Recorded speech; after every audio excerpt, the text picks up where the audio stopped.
नमस्कार मित्र. नवीन शैक्षणिक धोरण 2020 पुढच्या पिढ्यांवर, समाजावर आणि देशांवर मोठा परिणाम करणार आहे. मोठा प्रभाव त्याचा पुढच्या पिढ्यांवरच्या जीवनावर आणि समाजावर असणार आहे. तर या नवीन शैक्षणिक धोरण 2020 मध्ये नेमकं आहे तरी काय? आपण बघूया या नवीन शैक्षणिक धोरण 2020 चे मुख्य तत्व, मुख्य मुद्दे. नवीन शैक्षणिक धोरण 2020 ची मुख्य तत्व. शालेय शिक्षणाचा स्तर हा उच्च शिक्षणाच्या स्तरापर्यंत वाढवला. नवीन शैक्षणिक धोरणामध्ये शिक्षक केंद्रितता व विद्यार्थी केंद्रितता याच्यावर जोर दिलेला आहे. त्याचप्रमाणे शिक्षकांना समाजातील दर्जा पुन्हा प्राप्त करून देण्यावरती याच्यामध्ये जोर असणार आहे. पूर्व प्राथमिक आणि प्राथमिक शिक्षण जास्त चांगलं व्हावं यासाठी विशेष प्रयत्न नवीन शैक्षणिक धोरणात केले जाणार आहे. शैक्षणिक धोरणामध्ये 5+3+3+4 अशा प्रकारची नवीन रचना करण्यात आलेली आहे. 5 म्हणजे नर्सरी पासून ते 2री पर्यंत आणि पुढचे 3 म्हणजे 3री ते 5वी, त्यानंतर 6वी ते 8वी, त्यानंतर 9वी ते 12वी अशा प्रकारे रचना असणार आहे. 6वी ते 8वी या शिक्षण कालामध्ये व्होकेशनल शिक्षण, कौशल्य शिक्षणावर विशेष भर देण्यात येणार आहे. कोडिंग सारख्या गोष्टी विद्यार्थ्यांना 6वी ते 8वी या काळामध्ये शिकवण्यात येणार आहे. त्याचप्रमाणे विविध प्रकारची कौशल्य त्यांना या काळामध्ये शिकवली जातील. व्होकेशनल आणि अकॅडमिक अशा प्रकारचा भेद सुद्धा राहणार नाहीये. तर व्होकेशनल एज्युकेशन जे आहे ते व्यावसायिक शिक्षण हे आपल्या नियमित शिक्षणाचाच भाग बनणार आहे. त्याचप्रमाणे करिक्युलम आणि को करिक्युलम हा सुद्धा भेद राहणार नाही. तर क्रीडा आणि कला यांचा समावेश मुख्य अभ्यासक्रमातच असणार आहे. फक्त करिक्युलम ही एकच गोष्ट असेल. विषयांमध्ये भेद असणार नाही, स्ट्रीम असणार नाही. जसं आपण म्हणतो आर्ट्स, कॉमर्स, सायन्स हा भेद अस्तित्वात नसणार. एखादा सायन्सचा विद्यार्थी त्याला एखादा आर्ट्सचा विषय घेण्याची इच्छा आहे तर घेऊ शकेल. एखादा कॉमर्सचा विद्यार्थी त्याला एखादा सायन्सचा विषय घेण्याची इच्छा आहे तर तो घेऊ शकेल. नवीन शैक्षणिक धोरणामध्ये शिक्षकांचं सबलीकरण करण्यात आलेलं आहे. त्याचप्रमाणे हितसंबंधांसाठी होणारे जे संघर्ष आहे त्यांच्या निर्मूलनावर जोर देण्यात आलेला आहे. आपल्याला जो विषय आवडतो तो विषय विद्यार्थी घेऊ शकणार आहे. नवीन शैक्षणिक धोरणामध्ये शैक्षणिक संकुलांची, शाळांच्या संकुलांचा प्रस्ताव ठेवण्यात आलेला आहे, ज्यामध्ये अनेक शाळा एकत्र येऊन कॉम्प्लेक्स बनेल, संकुल बनेल आणि त्या संकुलामध्ये ज्या सुविधा आहेत त्या सुविधांचा लाभ सर्व शाळा घेऊ शकतील. त्याचप्रमाणे नवीन शैक्षणिक धोरणामध्ये सर्वसमावेशकता आहे. समाजातील सर्व स्तरातील विद्यार्थी शिक्षण घेऊ शकतील. गरीब, श्रीमंत, सर्व जाती धर्माचे. त्याचप्रमाणे एबल, डिसेबल आणि सर्वच महत्वाचा आणखीन एक मुद्दा म्हणजे नवीन शैक्षणिक धोरणामध्ये विश्वासावर जास्त भर दिलेला आहे. ट्रस्टवर आधारित अशा प्रकारचं हे शैक्षणिक धोरण आहे. नवीन शैक्षणिक धोरणाचे हेतू व उद्देश जबाबदार नागरिक निर्माण करण्याच्या व्यतिरिक्त समाजातील सर्व वर्गातील, सर्व आर्थिक स्तरातील विद्यार्थ्यांना शिक्षण देणं, विद्यार्थ्यांना 21व्या शतकामध्ये आवश्यक ती कौशल्य अवगत करवणं, सर्वांगीण शिक्षण. त्याचप्रमाणे प्राथमिक व पूर्व प्राथमिक शिक्षणावरती खास जोर देण्यात आलेला आहे. प्राथमिक आणि पूर्व प्राथमिक शिक्षणामध्ये जास्तीत जास्त मातृभाषेचा उपयोग करण्यात यावा यावर जोर देण्यात आलेला आहे. नाविन्यपूर्ण, सृजनशील आणि गमतीशीर अशा प्रकारच्या अनुभूतीवर आधारित अशा प्रकारच्या अध्ययनावर, शिक्षणावर नवीन शैक्षणिक धोरण जोर देते. नवीन शैक्षणिक धोरण रुची, अभिरुची, गरज या सर्व गोष्टींचा विचार करून विद्यार्थ्यासाठी योग्य, त्याच्या अभिरुची, त्याच्या अभिक्षमता यांच्यानुसार योग्य टेलर कट अशा प्रकारचा शैक्षणिक प्रोग्राम विद्यार्थ्यासाठी उपलब्ध करून देईल. नवीन शैक्षणिक धोरणामध्ये ज्ञान मते सर्व विषयांचे एक आहे अशा प्रकारचा दृष्टिकोन ठेवण्यात आलेला आहे. त्यामुळे विज्ञान शाखेचा विद्यार्थी हा कला शाखेचा विषय घेऊ शकेल, वाणिज्य शाखेचा विद्यार्थी हा विज्ञान शाखेचा विषय घेऊ शकेल. थोडक्यात काय तर विज्ञान, कला आणि वाणिज्य, आर्ट्स, कॉमर्स, सायन्स हा भेद राहणार नाही. त्याचप्रमाणे करिक्युलम आणि को करिक्युलम हा पण भेद राहणार नाही. एकच करिक्युलम असेल, त्याच्यामध्ये सर्व विषयांचा समावेश असेल आणि क्रीडा आणि कला यांचा सुद्धा अभ्यासक्रमात समावेश असेल. को करिक्युलम अशी कोणतीही गोष्ट राहणार नाही. मातृभाषेतील शिक्षणावर 5वी पर्यंत जोर देण्यात येईल. मातृभाषेतून शिक्षणावर जोर देण्यात येईल. त्याचप्रमाणे 2030 पर्यंत 100% विद्यार्थी हे 10वीच्या परीक्षेला बसतील अशा प्रकारचं एक लक्ष्य निश्चित करण्यात आलेलं आहे शैक्षणिक धोरण 2020 मध्ये. तर पूर्व प्राथमिक व प्राथमिक शिक्षण 3 ते 8 वर्ष वयोगटाच्या विद्यार्थ्यांना देण्यात येईल. हा पहिला गट असेल. 5 आपण जेव्हा म्हणतो की पहिल्या गटामध्ये पूर्व प्राथमिक आणि प्राथमिक ही 5 वर्ष येतील.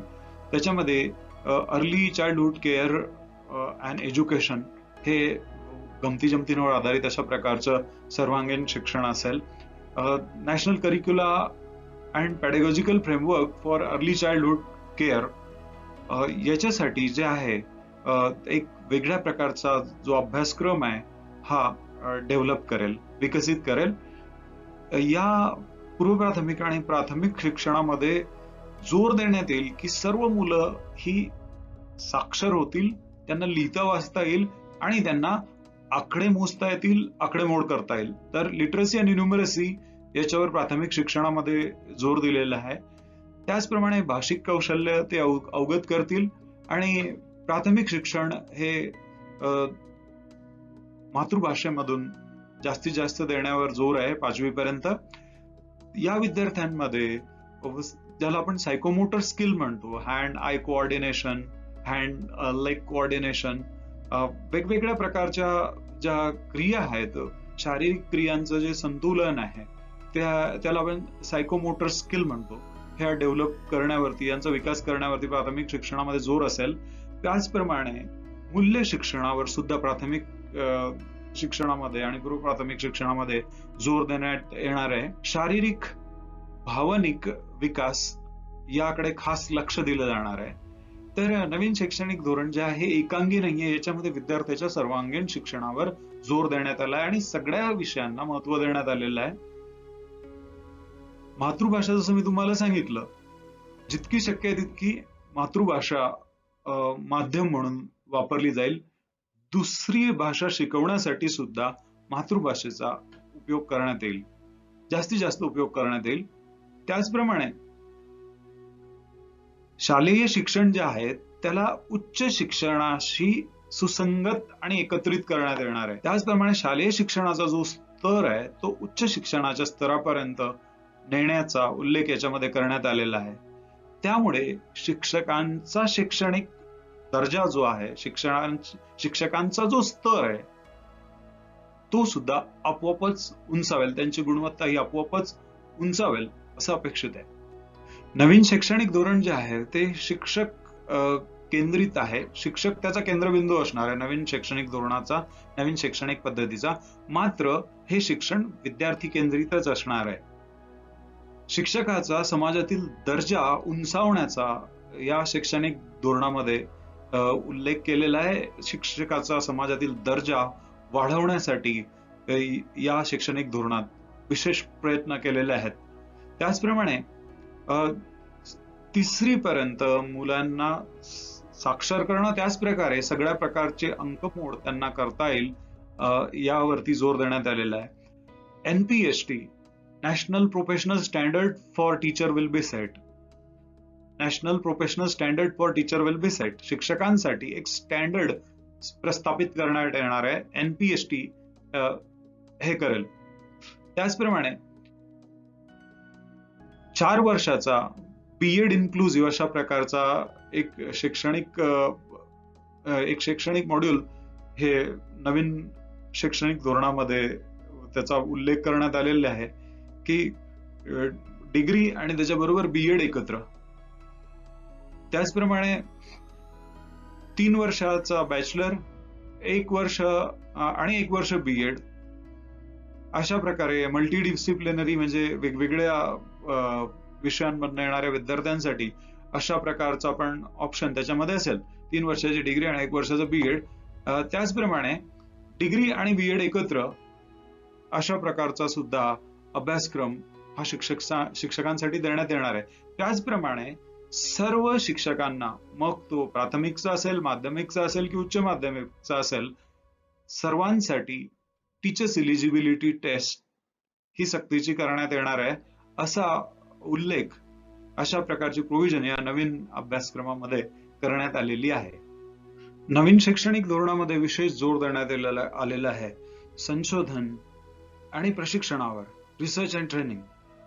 या शैक्षणिक धोरणामध्ये मूल्य, समाज, देश आणि मानवता यांच्यासाठी आवश्यक ती मूल्य, जगण्यासाठी आवश्यक ती कौशल्य आणि क्षमता, ज्ञान हे विद्यार्थ्याला मिळावं, यांचा विकास व्हावा, असा या शैक्षणिक धोरणात प्रयत्न करण्यात आलेला आहे. 21व्या शतकामध्ये आवश्यक असणारी जी कौशल्य आहे, ज्यामध्ये वस्तुस्थितीचा विश्लेषण करून विचार करणं, त्याचप्रमाणे समस्या निवारण करणं, त्याचप्रमाणे सांघिक कार्य करण्याची क्षमता, सांघिक कार्य आणि संभाषण कौशल्य आणि तंत्रज्ञान, आधुनिक तंत्रज्ञान कौशल्य अवगत करणं, या सर्व गोष्टींचा नवीन शैक्षणिक धोरणामध्ये विशेष उल्लेख करण्यात आलेला आहे व त्यावर विशेष जोर देण्यात आलेला आहे.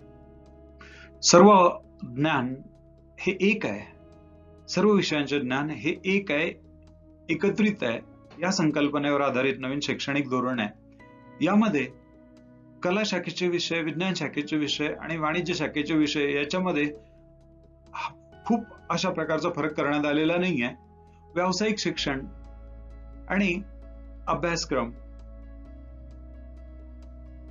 व्यावसायिक शिक्षण आणि इतर शैक्षणिक विषय अशा प्रकारचा भेद सुद्धा ठेवण्यात आलेला नाहीये. व्यावसायिक शिक्षण जसं carpentry, plumbing, music, mechanical work, हे जे व्यावसायिक कौशल्य आहेत, यांना शैक्षणिक अभ्यासक्रमाचाच एक भाग बनवण्यात आलेला आहे. व्यावसायिक शिक्षण हे वेगळं ठेवण्यात आलेलं नाहीये. हा अशा प्रकारचा जो एकत्रित जो अभ्यासक्रम आहे, इंटिग्रेटेड करिक्युलम आहे, तो NCFSE विकसित करणार आहे. तर नवीन अभ्यासक्रमामध्ये क्रीडा, कला यांना को करिक्युलर असं न ठेवताना त्यांना करिक्युलमचाच भाग बनवण्यात आलेला आहे. विद्यार्थी आपला अभ्यासक्रम, आपला करिक्युलम स्वतः ठरवतील. त्यांना जर फिजिक्स घ्यायचं आहे, बायोलॉजी घ्यायचं आहे आणि बायोलॉजीच्या जोडीला जर त्यांना सायकोलॉजी घ्यायचं आहे तर ते घेऊ शकतात. त्यांना जर सायकोलॉजीच्या जोडीला बिझनेस स्टडी घ्यायचा आहे तर ते घेऊ शकतात. त्यांना जर केमिस्ट्रीच्या जोडीला अकाउंटन्सी घ्यायचं आहे तर ते घेऊ शकतात. आपले विषय, आपला अभ्यासक्रम ते स्वतः टेलर करतील, स्वतः बनवतील, स्वतः ठरवतील. अशा प्रकारचं स्वातंत्र्य हे नवीन शैक्षणिक धोरणामध्ये विद्यार्थ्याला देण्यात आलेलं आहे. त्याच्यामुळे त्याच्यामध्ये ज्या रुची, अभिरुची, अभिक्षमता आहे, त्यांचा पूर्ण विकास करण्याला त्याला संधी मिळणार आहे. मार्क मिळवण्यासाठी, गुण मिळवण्यासाठी परीक्षा, अशा प्रकारचा जो परीक्षांबद्दल दृष्टिकोन आहे तो असणार नाही आहे. नवीन शैक्षणिक धोरणामध्ये परीक्षा आणि मूल्यमापन हे विद्यार्थी किती शिकला हे तपासून पाहण्यासाठी असणार आहेत, की लर्निंग आउटकम विद्यार्थ्याने किती साध्य केले हे बघण्यासाठी परीक्षा असणार आहे. त्याचप्रमाणे performance assessment, review and analysis of knowledge ही जी टेस्ट आहे ही national assessment centre on school education develop करेल. अध्ययनासाठी परीक्षा, परीक्षेचा उद्देश अध्ययन हाच असेल. त्याचप्रमाणे परीक्षेचा दुसरा उद्देश असेल की जे अध्ययन, अध्यापन झालेलं आहे त्याच्यातून नेमकं काय साध्य झालं आहे हे तपासून पाहणं. गुण मिळवण्यासाठी परीक्षा, हा गुण मिळवण्यासाठी मूल्यमापन हा परीक्षांचा उद्देश नवीन शैक्षणिक धोरणामध्ये नाहीये. शैक्षणिक संकुलांची निर्मितीचा उल्लेख या नवीन शैक्षणिक धोरण 2020 मध्ये आहे. यामध्ये एका भौगोलिक परिसरातील अनेक शाळांना एकत्र आणून त्यांच्याकडे जे वेगवेगळ्या प्रकारच्या मूलभूत पायाभूत सुविधा आहेत त्यांचा उपयोग एकमेकांना उपलब्ध करून देणं हा आहे. समजा एका शाळेकडे एक सुविधा उपलब्ध नाहीये, मैदान उपलब्ध नाहीये, दुसऱ्या शाळेकडे ते आहे आणि ज्या काळामध्ये दुसरी शाळा त्याचा लाभ घेत नाहीये त्या काळामध्ये त्या संकुलातील दुसरी शाळा त्या मैदानाचा लाभ घेऊ शकतात. अशा प्रकारे मग ते ग्रंथालय असेल किंवा लॅबोरेटरी असेल किंवा मग मैदान असेल यांचा त्या साऱ्या शाळा मिळून एकत्रित उपयोग करणं याच्यामध्ये अपेक्षित आहे. या संकल्पनेनुसार एक उत्साही शैक्षणिक समाजाची निर्मिती ज्यामध्ये पालक आणि समाजातील विविध घटक हे सहभागी असतील असं अपेक्षित आहे. नवीन शैक्षणिक धोरणामध्ये शिक्षण पद्धतीची पुनर्रचना आणि नियमन केले गेलेले आहे. त्यामध्ये आपण पाहिलं की शिक्षकांचं सबलीकरण करण्यात येणार आहे. शिक्षण पद्धतीमध्ये अनावश्यक हस्तक्षेप जो आहे तो कमी करण्यात येणार आहे आणि त्याचप्रमाणे विद्यार्थी केंद्रित अध्ययन असणार आहे, पण शिक्षक हा या शिक्षण पद्धतीचा केंद्रबिंदू असणार आहे. आपण पाहिलं की याच्यामध्ये अर्ली चाइल्डहुड केअर साठी म्हणजे प्री प्रायमरी आणि प्रायमरी साठी NCERT जो आहे करिक्युलम अभ्यासक्रम डेव्हलप करणार आहे, विकसित करणार आहे आणि NCFSE माध्यमिक साठी NCERT अशा प्रकारचा जो करिक्युलम फ्रेमवर्क आहे तो डेव्हलप करणार आहे. नॅशनल प्रोफेशनल स्टँडर्ड हे टीचर्स साठी सेट करण्यात येणार आहे आणि त्याचप्रमाणे 10वी-12वीच्या ज्या परीक्षा आहे त्या परीक्षांसाठी सुद्धा बोर्ड एक्झाम साठी एक स्टँडर्ड निश्चित करण्यात येणार आहे आणि कोडिंग सारखे जी कौशल्य आहे ती मुलांना इयत्ता 6वी पासून शिकवण्यात येणार आहेत. NCFSE जे पाठ्यपुस्तक बनवणार आहे माध्यमिक आणि उच्च माध्यमिक शाळांसाठी त्यामध्ये 50% एक्सपोजर जे आहे 50% पाठ्यपुस्तकाचा जो भाग आहे हा व्यावसायिक शिक्षणावर आधारित असेल. HECI the higher education commission of India हे UGC प्रमाणे साधारणतः कार्य करेल. NACSE assessment centre on school education फरक या performance assessment review analysis of knowledge टेस्टची निर्मिती करेल. त्यानंतर SQAAF school quality assurance and accreditation framework यामध्ये पालक आणि समाजातील घटकांचा समावेश असेल. 10वीत शिकणारा विद्यार्थी जो आहे तो 9वीचा पेपर सुद्धा देऊ शकेल. NIOS जसं मुक्त विद्यापीठ आहे त्या प्रकारे शाळेत न जाताना जी बोर्ड परीक्षा आहे त्या विद्यार्थी NIOSच्या माध्यमातून सुद्धा देऊ शकतील.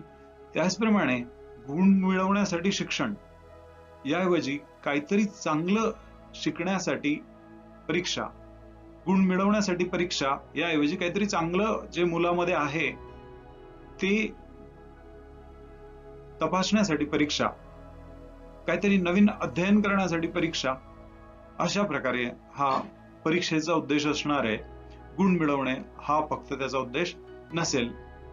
त्याचप्रमाणे कार्यक्षमतेवर आधारित शिक्षण, उद्देशांवर आधारित शिक्षण आणि अनुभवांवर आधारित अध्ययन अशा प्रकारच्या शिक्षण पद्धती, अशा प्रकारच्या शैक्षणिक पद्धतींचा उपयोग करून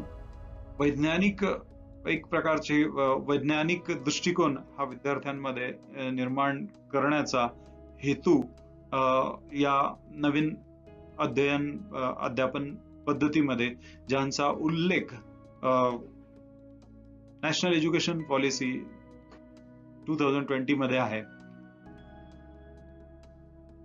येत्या 10-15 वर्षामध्ये आज जे जॉब्स अस्तित्वात आहेत त्यापैकी 65% जॉब आहेत ते नसणार आहेत. अशा स्थितीमध्ये त्यावेळेला जे नवीन कामं असतील, त्यावेळेला जे नवीन चॅलेंजेस असतील, त्यावेळेला जे नवीन जॉब्स असतील त्या परिस्थितीशी जुळवून घेण्यासाठी जे कौशल्य आणि ज्ञान आवश्यक आहे ते देण्याचा प्रयत्न या नवीन शैक्षणिक पद्धतीमध्ये देण्यात आलाय. जसं वेब डिझायनिंग, ट्रेंड अनालिसिस, त्यानंतर तंत्रज्ञान, डिजिटल लिटरसी, कोडिंग, ज्या व्यवसायांमध्ये काहीतरी नवीन निर्मिती, सृजनशीलता आहे अशा प्रकारचे व्यवसाय, विविध भाषांचा उपयोग असलेले व्यवसाय, त्याचप्रमाणे ज्या व्यवसायांमध्ये ह्युमन टचची गरज असते, इमर्जन्सी सेवा, अशा प्रकारच्या ज्या सेवा आहे या पुढे सुद्धा अस्तित्वात असणारच आहेत.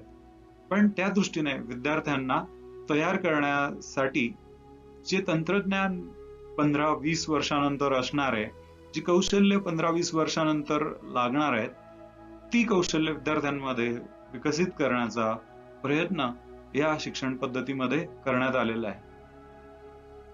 सर्वसमावेशकता, समानता आणि गुणवत्ता हे राष्ट्रीय शैक्षणिक धोरण 2020 महत्वाचं तत्व आहे. आर्थिक दृष्ट्या प्रतिकूल स्थितीमध्ये असलेल्या विद्यार्थ्यांना सुद्धा अध्ययनाची संधी मिळावी, शिक्षणाची संधी मिळावी. सामाजिक दृष्ट्या प्रतिकूल स्थितीमध्ये असलेले, शारीरिक दृष्ट्या, मानसिक दृष्ट्या प्रतिकूल स्थितीमध्ये असलेले सर्वांना शिक्षणाची संधी मिळावी, सर्वांना आवश्यक त्या सुविधा मिळाव्या. कारण गुणवत्ता ही समानतेमधून येते, समानतेवर आधारित असते. जर समानता असेल तर गुणवत्ता निर्माण होईल. हे या नवीन शैक्षणिक धोरणाचं महत्वाचं तत्व आहे.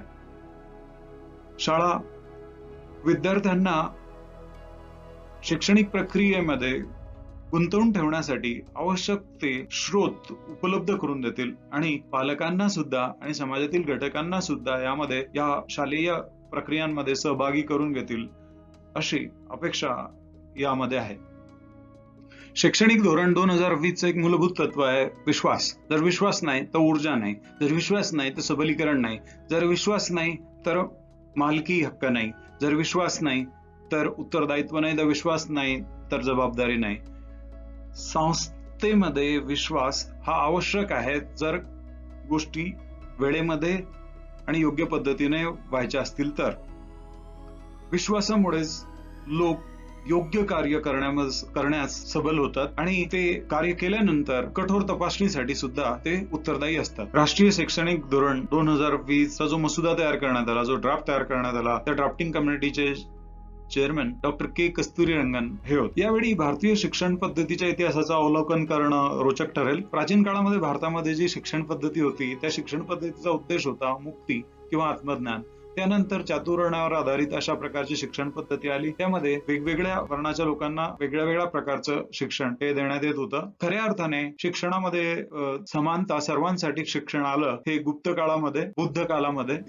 या काळामध्येच चाणक्यासारखा विद्वान सुद्धा होऊन गेला आणि भारतामध्ये नालंदा, तक्षशिला यासारखी विद्यापीठं त्या काळामध्ये निर्माण झाली आणि सर्वांसाठी शिक्षण ही संकल्पना पुढे आली. प्रत्येक काळामध्ये जी शिक्षण पद्धतीची निर्मिती झाली ती त्या काळामध्ये आवश्यक असणाऱ्या व्यावसायिकांच्या आणि नोकरांच्या गरजेनुसार झालेली आहे. कोणत्या प्रकारचे कौशल्य, कोणत्या प्रकारचे व्यावसायिक आवश्यक आहेत आणि त्यासाठी कशा प्रकारची शिक्षण पद्धती पाहिजे, त्या प्रकारची शिक्षण पद्धती त्या काळामध्ये अस्तित्वात आली. आज आपण जर पाहिलं तर भविष्यामध्ये कशा प्रकारचे कार्य असणार आहेत, भविष्यात कशा प्रकारचे आव्हानं असणार आहेत आणि त्या आव्हानांचा सामना करण्यासाठी कशा प्रकारची शिक्षण पद्धती असली पाहिजे याचा विचार करून आजची या शिक्षण पद्धतीची निर्मिती करण्यात आलेली आहे. भविष्यकाळामध्ये पाठ्यपुस्तकं ही केवळ संदर्भ ग्रंथ राहतील. पुस्तकांच्या पलीकडे अध्ययन करणं हे आवश्यक आहे.